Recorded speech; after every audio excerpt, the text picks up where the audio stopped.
ఒక బిల్డర్ లేనిదే ఏ బిల్డింగ్ కూడా తనంతట తానుగా తయారవ్వదు. ఒక వాహనాన్ని తయారు చేసేటువంటి ఇంజనీర్ లేకుండానే, మెకానిక్ లేకుండానే ఏ వాహనం తనంతట తానుగా తయారైపోదు. ఒక మొబైల్ని తయారు చేసేవాడు లేకుండానే ఏ మొబైల్ తనంతట తానుగా ఊరికే ఉత్తిగా తయారైపోదు.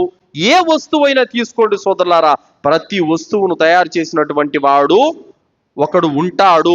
అలాగే ఈ భూమిని, ఆకాశాలను, సముద్రాలను, నక్షత్రాలను, పర్వతాలను, ఈ రేయింబవళ్లను సృష్టించిన వాడు, నడిపేవాడు, సృష్టికర్త అయినటువంటి అల్లాహ్ దీని వెనకాల ఉన్నాడు సోదరులారా. నీవు కాళ్ళకు వేసుకునేటటువంటి చెప్పులను తయారు చేసిన వాడు ఉన్నాడు అని గ్రహించగలుగుతున్నావు. మరి నీవు నడిచే నేలను సృష్టించిన దేవుడు ఒకడున్నాడని ఎందుకు గ్రహించలేకున్నావు? నీవు పట్టేటటువంటి గొడుగును తయారు చేసిన వాడు ఒకడున్నాడని నువ్వు గ్రహించగలుగుతున్నావు, కానీ నీపై ఉన్న ఆకాశాలను తయారు చేసిన వాడు ఒకడున్నాడని ఎందుకు నీవు గ్రహించలేకున్నావు?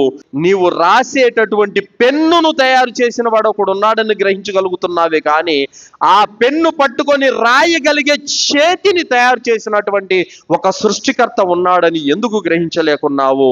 కెమెరా చూడగానే ఆ కెమెరాను తయారు చేసిన వాడు ఉన్నాడని గ్రహించగలుగుతున్నావే, కానీ మరి మనకు 2 కళ్ళు ఏవైతే ఉన్నాయో ఆ కళ్ళను సృష్టించిన వాడు ఒకడు ఉన్నాడని ఎందుకు గ్రహించలేకున్నావు? ఈ సృష్టిలో మన కంటికి కనిపిస్తున్నటువంటి ప్రతి వస్తువును తయారు చేసినటువంటి వాడు ఒకడు ఉన్నాడని మన అంతరాత్మ సాక్ష్యం ఇస్తుంది, మన బుద్ధి ఒప్పుకుంటుంది.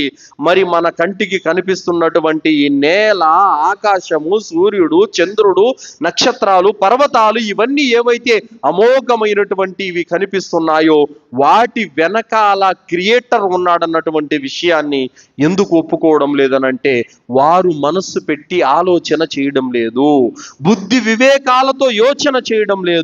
అందుకోసమే వారికి ఇలాంటి విషయాలు నమ్మశక్యం కావడం లేదు సోదరులారా. అల్లాహ్ సుబ్హానహు తఆలా ఖురాన్ గ్రంథంలో తెలియజేస్తున్నాడు, బదీఉస్ సమావాతి వల్ అర్ద్ వ ఇదా ఖదా అమ్రన్ ఫఇన్నమా యఖూలు లహు కున్ ఫయకున్. భూమి ఆకాశాలను ప్రప్రథమంగా సృష్టించినటువంటి వాడు అల్లాహే. ఆయన ఏ పనైనా సంకల్పించుకున్నప్పుడు కున్ ఫయకున్, అయిపో అనేటటువంటి ఒక్క మాట అంటాడు, అది వెంటనే అయిపోతుంది. ఆ విధంగా అల్లాహ్ సుబ్హానహు తఆలా ఈ ఆకాశాలను తయారు చేసేశాడు. అల్లాహుల్లదీ ఖలఖస్ సమావాతి వల్ అర్ద వమా బైనహుమా ఫీ సిత్తతి అయ్యాం. ఆయన ఈ భూమిని, ఆకాశాలను, వీటి మధ్య ఉన్న సమస్తాన్ని 6 రోజులలో తయారు చేస్తే వచ్చింది. ఏమంటున్నాడు అల్లాహ్ సుబ్హానహు తఆలా? భూమిని, ఆకాశాలను, వీటి మధ్య ఉన్న సమస్తాన్ని కూడా 6 రోజుల్లో అల్లాహ్ సృష్టిస్తే, తయారు చేస్తే, ఆయన సంకల్పించుకుంటే వచ్చిందే గాని ఎవరు చేయకుండానే ఉత్తిగా అలా వచ్చేయలేదు. మనము గ్రహించాలి, ఒక బంతి, ఒక బాల్ కదులుతుందంటే దాన్ని తిప్పేవాడు లేకుండానే కదలదు సోదరులారా, గుర్తుపెట్టుకోండి. ఒక బాల్ ఒక చోట గిర్రని తిరుగుతుందంటే దాన్ని తిప్పేవాడు లేకుండానే తనంతట తాను ఊరికే ఉత్తిగా తిరగదు సోదరులారా. ఒక పిల్లవాడు అడిగాడంట నానమ్మని, నానమ్మ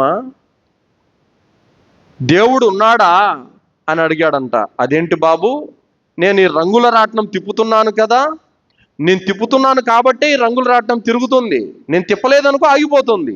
అలాగే ఈ సృష్టి అంతా కూడా సవ్యంగా నడుస్తుందంటే దేవుడు తిప్పుతున్నాడు నాయన, దేవుడు లేకపోతే ఇది ఆగిపోతుందని చెప్పింది ఆ అవ్వ సమాధానం.